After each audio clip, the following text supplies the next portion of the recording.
Daily Flash presents Preview Review. Here's your host, Matt Doolittle. Matt Doolittle. Matt Doolittle. Jimmy, you ever just want to put one of these pieces of tape on the back of your truck and just kind of let it run down the street?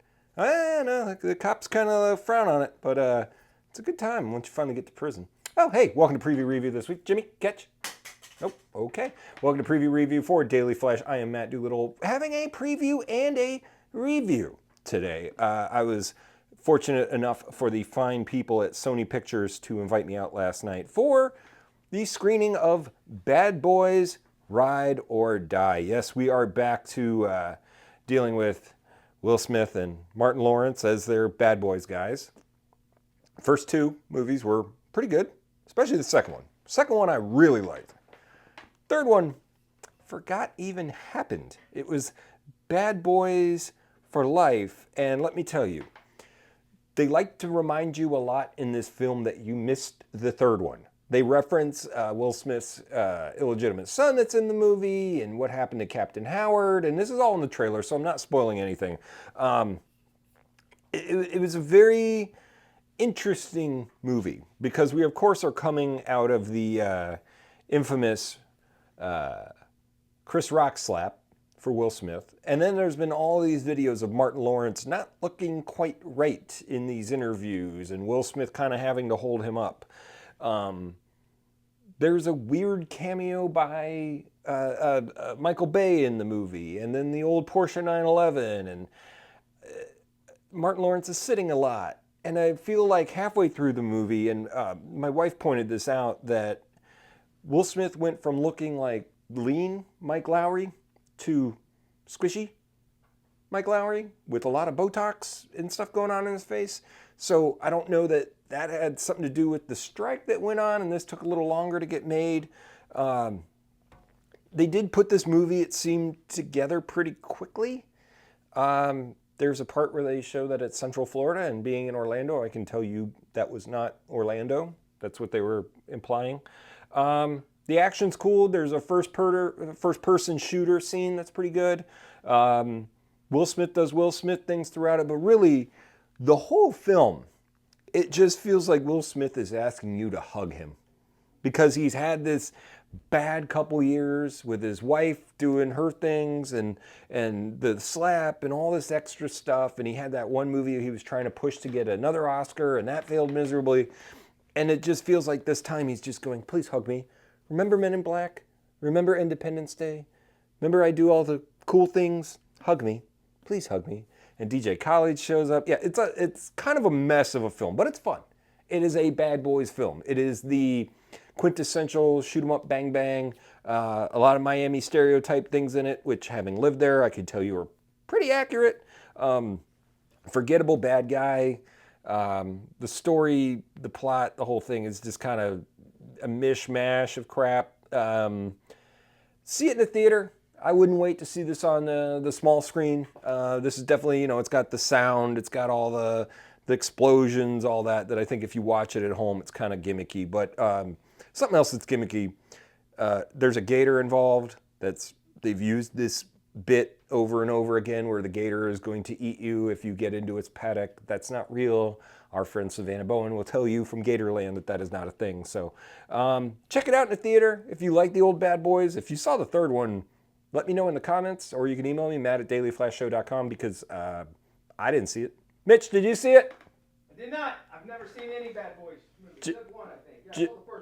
Jimmy, have you seen it? Nope. Jimmy, you have not. So nobody saw the third one. So if you're into this type of stuff, check it out. And if you see Will Smith, give him a hug.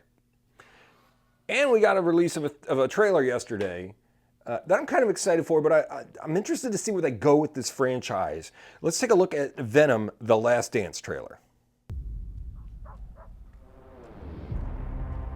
So last time we saw it, it was at the end of Spider-Man. Know that I have a really dark and unpredictable side to me.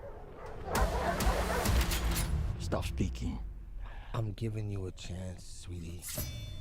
Say when. When?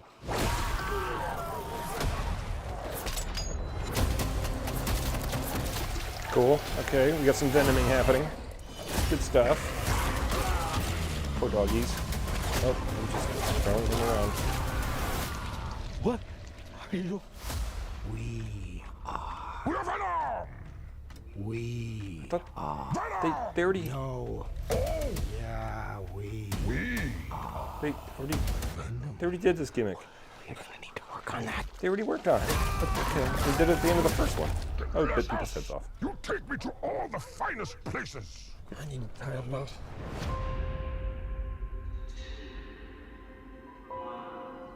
They're just making sure you don't know it's Disney.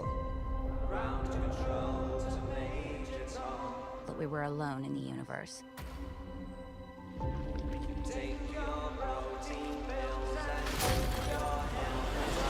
That's a It's our throwback. job to make sure that remains a secret. Let's go get him.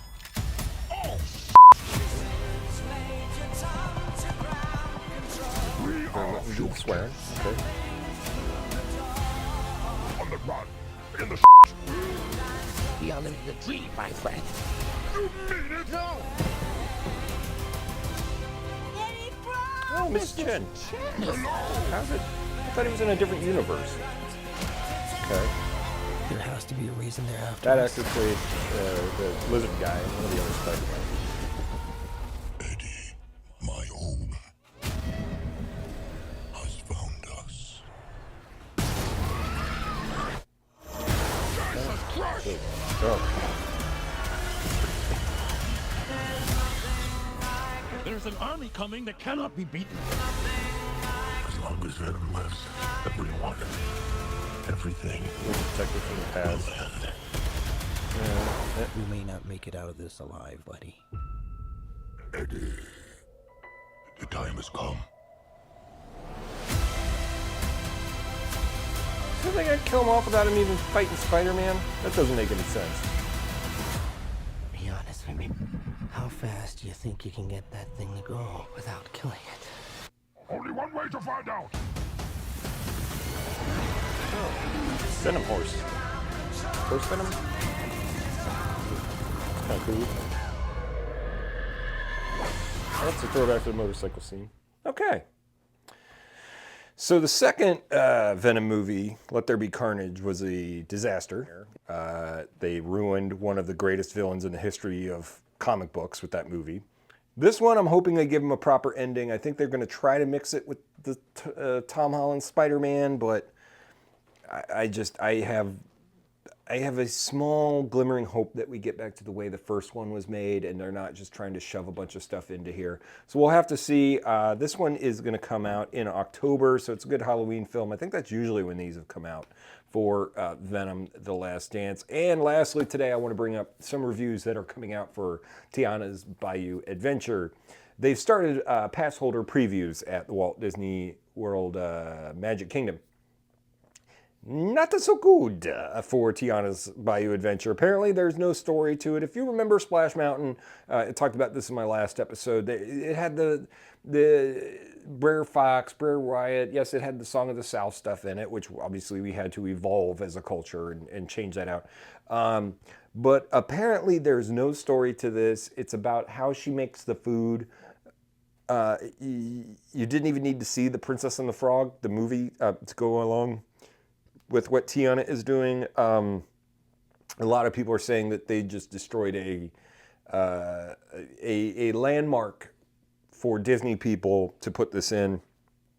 The other concern is that the folks that reimagine this are the ones reimagining Bigger Thunder Mountain. There's this massive expansion that's about to happen at the Magic Kingdom, and they're worried that these people that redid Tiana's, now the ride is the same, but the theming was different, that's going to turn into a nightmare as well. So we will have to wait and see on that. Till next time, click like, click subscribe, do all the things that you have to do on the social medias, and you can always email me, Matt at dailyflashshow.com. Till next time, peace and love. Peace and love.